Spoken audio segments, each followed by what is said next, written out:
নতুন বই কেনার পর সেই বইয়ের পাতার ফাঁকে লুকিয়ে থাকে কত গল্প।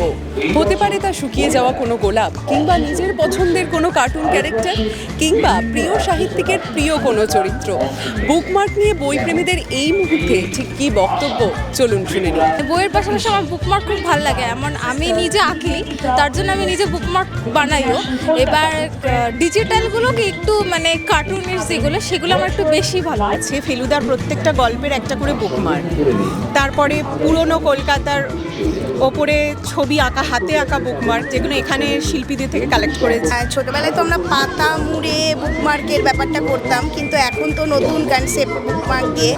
আমি ছোটবেলা থেকেই বই পড়তে খুব ভালোবাসি এবং মানে বুকমার্কটা ভীষণভাবে কাজে লাগে। কি বুকমার্ক কিনেছো দেখাও।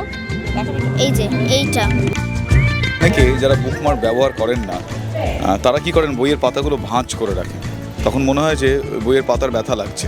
এরকম আমার অনেক বন্ধু আছেন যারা বইয়ের পাতা ভাঁজ করে রাখতেন, আর আমি ওদেরকে গিয়ে বলতাম যে বইয়ের পাতা এভাবে ভাঁজ করে রাখবি না, কারণ বইয়ের পাতার ব্যথা লাগে। সেই জায়গা থেকে বুকমার্ক মানে বইয়ের পাতা ভাঁজ করে না রাখার একটা উপায় হচ্ছে বুকমার্ক। রোজকার যে পড়াশোনা সংক্রান্ত বই সেক্ষেত্রে আমাদের অতটা লাগে না, কারণ সেটা আমরা জানি। কিন্তু যখন বিশেষ করে কোনো উপন্যাস বা গল্পের বই বা যে কোনো রকম অন্য বই পড়াশোনা ছাড়া, সেক্ষেত্রে বুকমার্ক তো একটা ব্যাপার রয়েইছে।